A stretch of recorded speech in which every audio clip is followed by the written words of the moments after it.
Hello guys, I welcome you all again to my session where we discuss issues around immigration, issues around career growth, opportunities, international opportunities, local interview, how you can pass your interview, and scholarship, postgraduate abroad, and many more.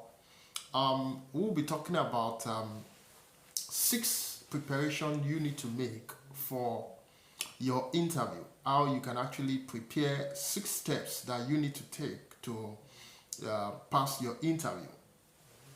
The very first thing you need to understand is that there are criteria on which you are assessed when you appear for an interview. These criteria are basically divided into about three of them. The first one is your presentation. The interviewer is actually going to base your assessment based on how you present yourself, how you need to be well dressed professionally. You need to appear as somebody who actually need the job, so how you dress is actually important, be it an offline or maybe be a physical interview or an online interview. So you need to dress properly. You need to, so if it's actually a physical one, you want to get into the venue as early as possible, and while waiting in the reception or wherever you are asked to wait, you want to also comport yourself in the way you sit, because sometimes while you are waiting, they are also assessing you. So they are assessing your presentation. They are assessing how professional you are in your conduct with your waiting. So even when you now go into the room, you want to say good morning. You don't want to go in like immediately. You want to knock on the door, open the door, you know, go in, and you wait until you're asked to sit. So these are what you need to do. But if it is an online interview or a virtual one, you want to also go into the application. You want to test the application beforehand, go into the application minimum of 10 to 5 minutes before the interview. That will show that you're punctual.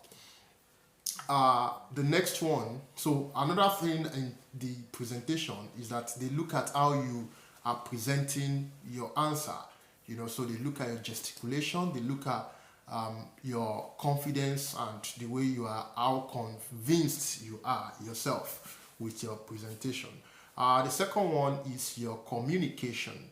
You want to, I've mentioned this before, that you want to actually keep an eye contact. So you don't want to look like someone who is not confident enough in their presentation. So you want to use words that are clear, and you want to be audible.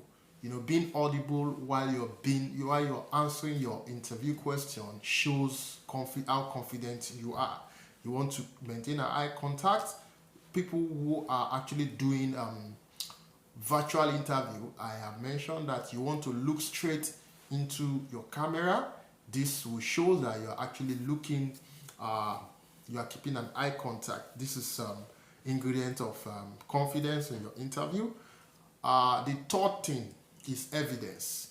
So basically, they want to check you, they want to assess you based on your presentation, they want to assess you based on your communication, they want to assess you based on evidence. You want to ask questions around, tell us about a time where you have been faced with difficult situation, how you handle it. They want to ask you about, tell us about a time where you have prioritized your workload. Tell us about a time where you have resolved conflict between yourself and colleagues, between yourself and a client or a difficult client, and all that. So you want to actually prepare for these sort of questions, be it interview based on finance, patient or health and all that. So you want to prepare for this, so these are what you need to prepare for. So going into the things you actually, the 6 steps or the 6 tips on what to do to actually prepare for your interview. The very first one is that you want to research about the company. For most people who are trying to get into maybe NHS, you want to know about the core value, the 6 core value. You want to be able to explain them. You want to know when they are actually even asking questions about this core value. Sometimes they will not ask you directly to say, tell us the core value. No, but they will ask you questions that are based on that. So if they ask you questions that are based on that, you can now mention that within your answer. So this is how you want to actually deal with question in that regard. So you want to be able to know much about the company, follow them on their social media handle, go to their website and understand what they do, and how unique they are and what makes them unique. And this is very important. Number 2 things you want to do is to get an answer ready for the very first questions that you are likely going to be asked, which is tell us about yourself, and questions that are generic, questions that are that always come out most of the time for every interview. So tell us about yourself. You want to be able to tell them this under the subheading past, present, and the future. For the past, you want to say that you have actually graduated from this school with this degree, which is actually going to help you. You want to tell them about your scores, your maybe your award and all that, your skills. So you want to also tell them about the present things, what you do at the moment, and your future career growth with the company. So you want to say things like, I am so. I graduated 2 years ago as a nurse, and I have been, with a good result. I have been able to work with this company for 1 year, which make me to learn this skill, that skill, and this skill. So now I am presently working I'm presently working as a matron in this hospital where I have been able to learn a lot. I hope and the skill set that I've actually learned is actually going to be of benefit in the new role that I'm trying to get into. So you want to be able to say these things, and I hope to further, if given the opportunity to get into this role, I want to be able to grow my career with your company, like that. So you want to be able to say these things along that line, what you have done, especially your skill sets, your education, your experience, and what you want to do.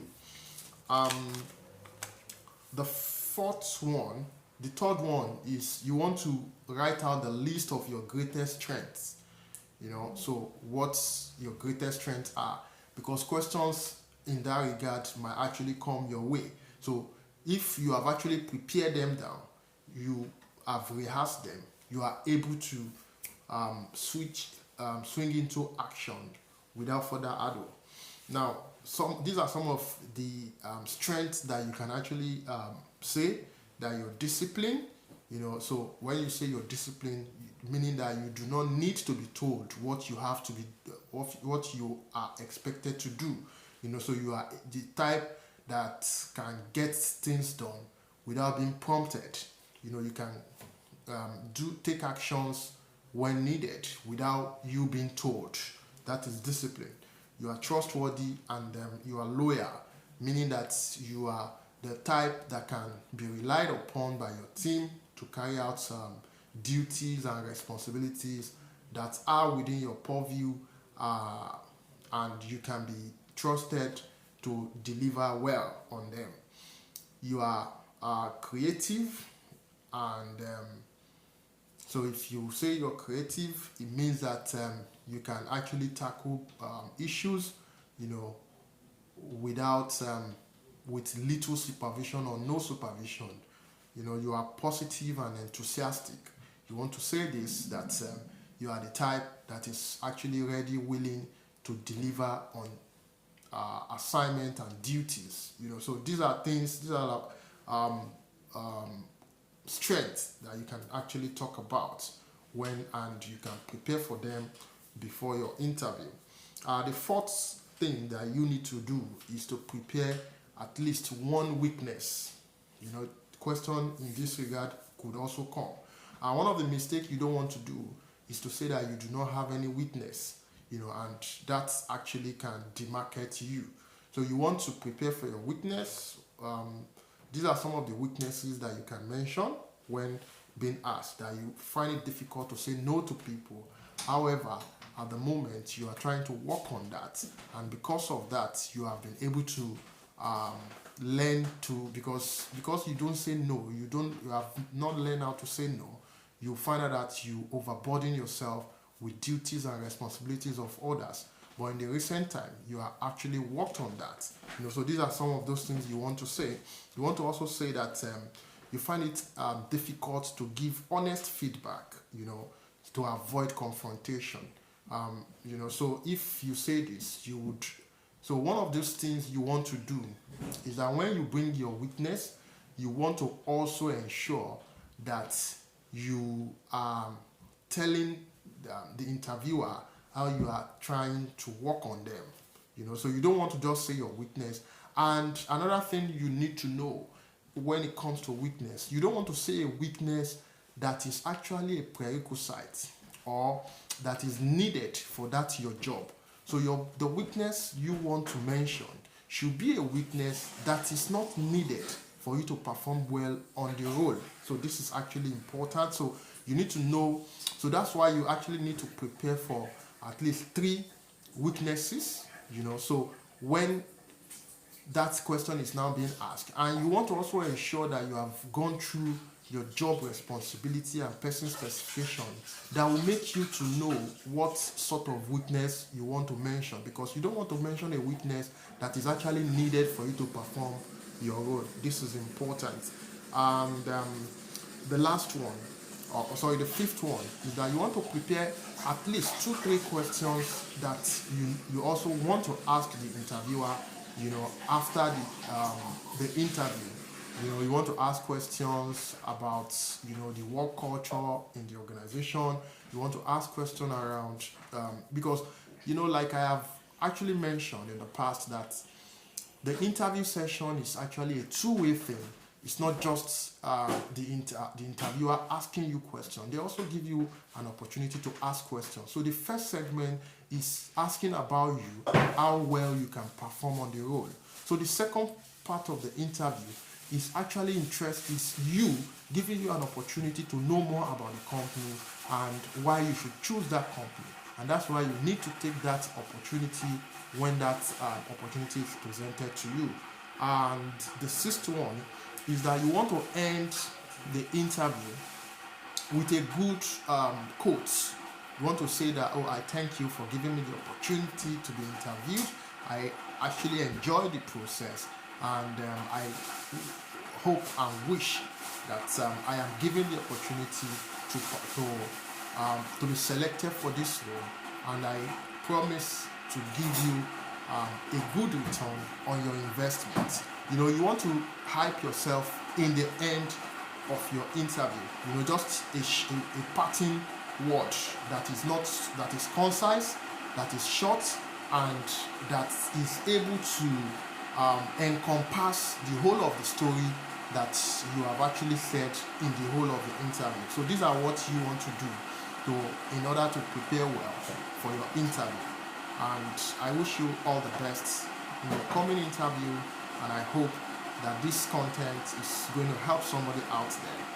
Do well to click on the like button, click on the share button, and put down your comment in the comment section. Thank you all. Thank you. I'll see you in my next video.